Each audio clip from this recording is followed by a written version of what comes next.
Hello, hello. This is Mr. Melendez, and I'm bringing you today your mini lesson on lesson topic 8.3 Civil Rights Movement Greensboro Sit In. Our focus question for this lesson is what was the impact of the Greensboro Sit In protest? So now that we started the unit, we're talking about civil rights, and we're starting to understand that at this time frame in the 1950s all the way into the 60s, that African Americans are getting tired. They're very tired of being treated like second class citizens, and they want segregation to end. Remember that during the 50s, we had just finished World War II, and African Americans were able to go overseas and fight for their country, and now they're returning, and yet things are not what they were promised. Segregation is still happening. A lot of discrimination, not just job, but racial discrimination is still happening. And African Americans are tired of it. So we get to this point and we started to see nonviolent protests. Nonviolence meaning they were able to protest, but there was no violence on their part. And one of the examples that they show nonviolent protests is what's called the sit-in. And a sit-in is generally kind of like what it sounds like. You were able to go to an establishment, and depending on the establishment, you would ask for a particular service. So if you went to a restaurant, you would order food, and when you were denied that service, you would sit there. And a bunch of you, it could be a single person or a whole group of people, will sit there patiently, won't say anything until they receive service. Unfortunately, not every sit-in protest was met with nonviolence. But a lot of people who did do these sit-ins did not react or respond to the violence that was being bestowed on them. Okay? So we come to this particular establishment called Woolworths in Greensboro, North Carolina. Now, Woolworths was a chain store, and they were very famous. There were a lot of stores in many different states. I want you to think of Woolworths just like a modern day Target or Walmart. Before these superstores and before malls, you had these five a dime stores that would sell a little bit of everything. They would sell clothes and shoes and small and light furniture. They would sell supplies and books and school supplies. And at the end of this Woolworth building, you would go to the end of it, and at the end, there was a diner that was called the Woolworth Lunch Counters. And you go in there, they had booths, but what was very attractive was the fact that they had this long lunch counter, and people were able to sit on them and order their food, and they would eat there, just like a typical diner that you would see back in the 50s or 60s. The difference is that many of these Woolworth establishments, especially in the South, did not allow African Americans or people of color to sit at the counters. Although African Americans or people of color were able to eat at these establishments, usually a certain spot was reserved for people of color. The counter was for whites only.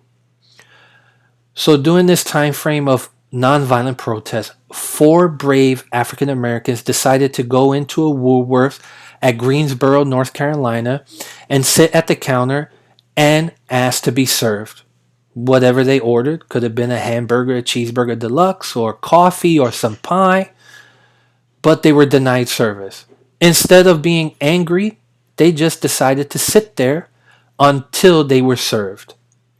Now, of course, I'm not going to go into the entire event. That is for you guys to go ahead and go into. So, you're going to be given two things, or excuse me, a couple of things. Number one, you're going to be given a video about the Woolworths counters. I want you to watch that video and kind of really pay attention and analyze the video. Second, I'm attaching a Google Slides, a PowerPoint presentation that talks specifically about the events and the events that happened after this particular Woolworths lunch counter event. All right, and how it really kicked off the civil rights movement.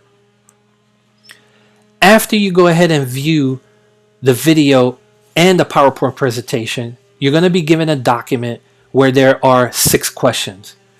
Answer the questions in full sentences And remember that the questions are based on the video and the Google Slides. Okay? But that's not it. There's a part 2 to this assignment. The second thing is you're going to be creating a flyer. Now, most of you already know what a flyer is. Now let's go back to the 1950s when this happened, okay? You're talking about a time frame where there's no computers, there's no social media, there's no texting, there's no email. How were people able to spread the word to individuals to let them know that this particular protest was happening at this place at a certain time? They would create flyers, and they would pass out these flyers to everyone to encourage them to participate. And that's where you're going to come in. You're going to create your own flyer.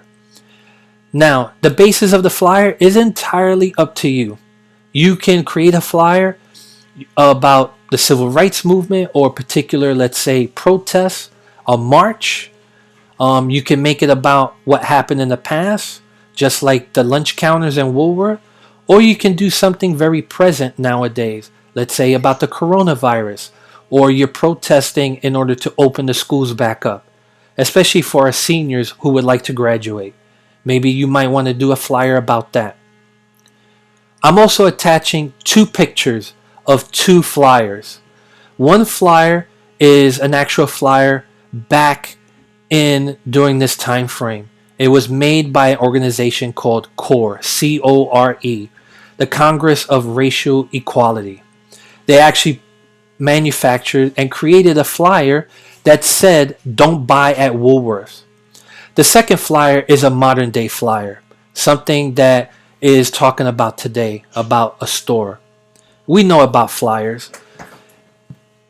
Flyers are meant to grab the attention of a person that's walking by, letting you know something that's happening and that you should be a part of it.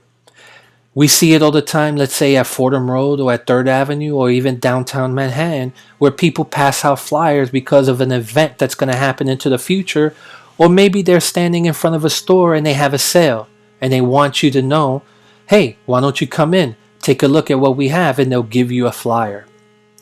Remember that when you create your flyer, it's an attention getter. You want to gain the person's attention and have that person feel like that they need to go to that particular event.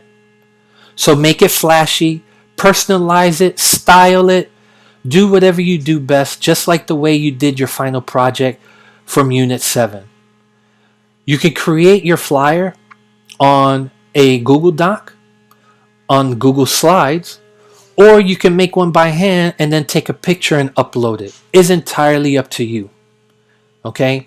This assignment is due Sunday, May 31st at nighttime. So you have plenty of time to not only answer the questions, but create your flyer. Remember, be as creative as you want, but you have, in order to receive full credit, you're going to need to create the flyer as well. If you have any questions, please feel free to email any 3 of us, myself, Miss Corey, or Miss Fig, or come visit our office hours. One of us always holds office hours every day during the week. This is the end of the mini lesson. Ladies and gentlemen, I hope you have fun. Since you have fun with the previous project, I'm hoping and I'm crossing my fingers that you're going to have fun creating this flyer. And I'm going to be waiting in anticipation to actually view your flyers. This is Mr. Melendez. I'm punching out. Take care and be safe.